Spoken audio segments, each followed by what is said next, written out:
Hello दोस्तों, नमस्कार। मैं डॉक्टर सौरभ सुमन आप सभी का अपने चैनल पर स्वागत करते हैं। आज हम बात करेंगे किडनी की समस्या और होम्योपैथ में स्पेशल इलाज के बारे में, स्पेशल दवा के बारे में जानकारी देंगे।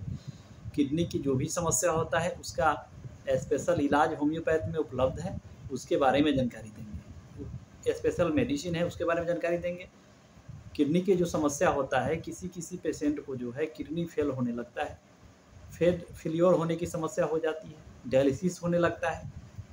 तो वैसे कंडीशन को ठीक करने के लिए, वैसे कंडीशन में पेशेंट ना पहुंचे, उस चीज़ को रोकने के लिए, उस चीज़ को ठीक करने के लिए स्पेशल मेडिसिन है होम्योपैथ में। तो जो भी व्यक्ति किडनी की समस्या से परेशान है, किडनी के रोग से परेशान है, तो किडनी की समस्या और परेशानी से बचने के लिए होम्योपैथ में स्पेशल दवा है, जिसके बारे में विशेष जानकारी हम आप सभी को देंगे। डायलिसिस से बच सकते हैं, किडनी फेलियर से बच सकते हैं। तो वीडियो में आगे बढ़ने से पहले आप सभी से आग्रह है कि मेरे चैनल को लाइक शेयर सब्सक्राइब करें, ताकि बीमारी संबंधित विशेष दवा का जानकारी हम आप सभी को दे सकें। शरीर के अंदर बहुत सारे महत्वपूर्ण ऑर्गन हैं। हार्ट, फेफड़ा, किडनी, लीवर और आँख, ये सब शरीर का सबसे महत्वपूर्ण अंग है, महत्वपूर्ण ऑर्गन है। तो उसमें किडनी, शरीर के अंदर किडनी जो होता है महत्वपूर्ण अंग है। इसमें जो कभी कभी समस्या हो जाती है, किडनी की समस्या जो है आज के समय में एक आम समस्या हो गई है। आज के नव युवक में भी किडनी फेलियर की जो समस्या है ज़्यादा बढ़ गई है, डायलिसिस की संख्या बढ़ गई है। आज के यंग एज में भी यह समस्या ज़्यादा बढ़ने लगी है। तो किडनी फेलियर, किडनी की समस्या को ठीक करने के लिए होम्योपैथ में कुछ विशेष दवा और इसका कारण और लक्षण के बारे में जानकारी देंगे। तो किडनी जो है शरीर का सबसे महत्वपूर्ण ऑर्गन होता है। इसका काम होता है शरीर के अंदर गंदगी को साफ करना, गंदे टॉक्सिन को बाहर निकलना। किडनी का काम होता है खून के अंदर की गंदगी को साफ करना, खून के अंदर की टॉक्सिन को साफ करना, बढ़े हुए यूरिया को बाहर निकालना, जमे हुए गंदगी को बाहर निकालना और क्रिएटिन को बाहर निकालना, बढ़े हुए क्रिएटिन को बाहर निकालना, जमे हुए यूरिया को बाहर निकालना, खून को साफ करना, इसका सबसे महत्वपूर्ण काम होता है। शरीर के अंदर से वेस्ट तत्व को बाहर निकालना इसका सबसे महत्वपूर्ण अंग होता है। फिल्टर करके पेशाब के माध्यम से, यूरिन के माध्यम से इन सब गंदगी को साफ कर देती है। लेकिन कभी कभी किडनी जो है इस काम को नहीं कर पाती है। कभी कभी किडनी जो है इस काम को करने में असमर्थ होने लगती है, तब जो है किडनी फेलियर होने का चांस बन जाता है। तो वैसे कंडीशन से बचने के लिए होम्योपैथ में महत्वपूर्ण मेडिसिन है। तो इसका क्या कारण होता है, क्या लक्षण, किडनी फेलियर होने का क्या कारण होता है, क्या लक्षण होता है, उसके बारे में बात करेंगे। तो पहले तो हम कारण को समझ लेते हैं।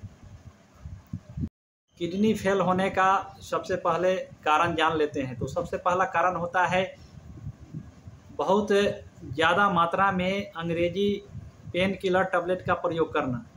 कि शरीर में अगर किसी भी प्रकार का दर्द होता है तो लोग जो है पेन किलर, अंग्रेजी टैबलेट का ज़्यादा प्रयोग करने लगते हैं। डॉक्टर के बिना सलाह के ज़्यादा मात्रा में पेन किलर टैबलेट का प्रयोग करते हैं। पेन किलर का टैबलेट ज़्यादा प्रयोग करने के कारण किडनी फेल होने का सबसे ज़्यादा चांस रहता है। दूसरे कारण की बात करें तो शुगर का लेवल एनी टाइम बढ़ा रहता है। शुगर का लेवल 300 प्लस एनी टाइम बढ़ा रहता है। इस कारण से भी किडनी फेल होने का चांस ज़्यादा रहता है। उसके बाद आता है यूटीआई इन्फेक्शन। पेशाब में एनी टाइम इन्फेक्शन बना रहता है, जलन होता है, दर्द होता है, पेशाब में दर्द होता है, जलन होता है, यूटीआई इन्फेक्शन एक लंबे समय तक बना रहता है। इस कारण से भी किडनी फेल होने का ज़्यादा चांस रहता है, कारण रहता है। और वंशानुगत यानी इस परिवार में किसी को पहले से यह बीमारी किडनी की समस्या होती है तो अधिक चांस रहता है कि सदस्य के परिवार के दूसरे सदस्य को भी यह बीमारी हो जाता है। तो वंशानुगत समस्या भी वंशानुगत कारण भी हो सकता है किडनी फेल होने का। उसके बाद auto immune disease. Auto immune disease का मतलब होता है कि हमारे शरीर का जो इम्यूनिटी जो होता है कभी कभी हमारे शरीर के खिलाफ ही काम करने लगता है, तो इस कारण से भी किडनी फेल होने का ज़्यादा कारण रहता है। यूटीआई इन्फेक्शन, शुगर का लेवल ज़्यादा बढ़ जाना, ज़्यादा मात्रा में पेन किलर का प्रयोग करना, उसके बाद ज़्यादा मात्रा में अल्कोहल का सेवन करना, अल्कोहल का सेवन ज़्यादा मात्रा में सेवन करना, उसके बाद बीपी का मेंटेन में नहीं रखना, ब्लड प्रेशर को मेंटेन में नहीं रखना, ब्लड प्रेशर एनी टाइम बढ़ा रहता है, इस कारण से भी होता है। खान पान की गड़बड़ी से होता है, रहन सहन की गड़बड़ी से होता है, लाइफ स्टाइल के चेंज होने के कारण किडनी फेल होने का चांस ज़्यादा रहता है। तो यह तो हो गया कारण। अब हम बात कर लेते हैं लक्षण के बारे में। तो लक्षण की बात करें तो सबसे पहला किडनी फेल होने का अगर हम लक्षण की बात करें तो इसमें सबसे पहला लक्षण होता है पेशाब में कमी हो जाना। पेशाब पहले 4 से 5 बार आता था, जैसे ही किडनी में कुछ दिक्कत आने लगता है तो पेशाब में कमी होने लगता है, पेशाब पहले की अपेक्षा कम आने लगता है। इसका मेन लक्षण हो गया पहले की अपेक्षा पेशाब में कमी हो जाना, पेशाब क्लियर नहीं होना, पेशाब बूंद बूंद करके आना, शरीर में एनी टाइम कमजोरी थकान बना रहना, खून की कमी हो जाना, लगातार खून की कमी बना रहना, एनीमिया हो जाना, शरीर में थकान कमजोरी होना, पेशाब के साथ कभी कभी खून आने लगता है, पैर सूजन हो जाता है, पैर फूलने लगता है, पैर में सूजन आ जाता है, धीरे धीरे करके पूरे शरीर में सूजन आ जाता है। उसके बाद चेहरा में सूजन आ जाता है, चेहरा पूरा फूल जाता है, इसका लक्षण हो गया। पहले तो पैर फूलने लगता है, उसके बाद पूरा शरीर फूलने लगता है। उसके बाद पेशाब के साथ झाग आने लगता है, पेशाब के साथ प्रोटीन निकलने लगता है, पेशाब गाढ़ा आता है, पेशाब पीले कलर का आता है, पेशाब का भी लाल कलर के आता है, पेशाब के साथ झाग बनता है, पेशाब के साथ प्रोटीन आने लगता है। तो यह हो गया लक्षण, किडनी फेल होने का यह लक्षण हो गया। लगातार शरीर में कमजोरी बना रहना, पेशाब के साथ झाग आना, पेशाब में प्रोटीन आना, पेशाब गाढ़ा होना, पेशाब पीले कलर का होना, पेशाब लाल कलर का होना, शरीर में कमजोरी बना रहना, खून की कमी रहना, लगातार हाई ब्लड प्रेशर बना रहना, चेहरा हाथ पैर सब में सूजन हो जाना, पेशाब बूंद बूंद करके आना, पेशाब क्लियर नहीं होना, पहले की अपेक्षा पेशाब में कमी हो जाता है। पहले तो पेशाब 4 बार 5 बार होता था, बाद में जो है पेशाब में कमी हो जाता है। तो यह हो गया किडनी फेल होने का लक्षण। अब हम आगे बात कर लेते हैं इससे बचने के लिए, किडनी फेल होने से बचने के लिए होम्योपैथ में बहुत सारा स्पेशल मेडिसिन है जिसके प्रयोग से इस बीमारी को ठीक किया जा सकता है। जिन लोगों को शक है कि उनका किडनी में कोई दिक्कत है तो वे दवा का पहले प्रयोग कर सकते हैं। तो होम्योपैथ में बात करें मेडिसिन की तो सबसे पहला मेडिसिन है इल सीरम 6CH, और दूसरा मेडिसिन है तेरवेंथना 6CH। यह मेन दवा हो गया। उसके बाद इसके सहयोगी दवा की बात करें तो एपिसमेल 30 पोटेंसी में और कैंथ्रिस 30 पोटेंसी में, इन 4 दवा का प्रयोग एक लंबे समय तक करने से किडनी की समस्या बिल्कुल ठीक हो जाती है। इल सीरम में जो है पेशाब में प्रोटीन ज़्यादा बनता है, पेशाब में यूरिया ज़्यादा, शरीर के अंदर यूरिया ज़्यादा बढ़ जाता है, क्रिएटिन ज़्यादा बढ़ जाता है, यूरिया ज़्यादा बढ़ जाता है, शरीर के अंदर से गंदा जो वेस्ट पदार्थ होता है, खून का जो वेस्ट पदार्थ होता है, वह जो है खून के अंदर की गंदगी जो है वह बाहर नहीं निकल पाता है। इसका कारण होता है कि किडनी सही ढंग से फिल्टर नहीं कर पाता है।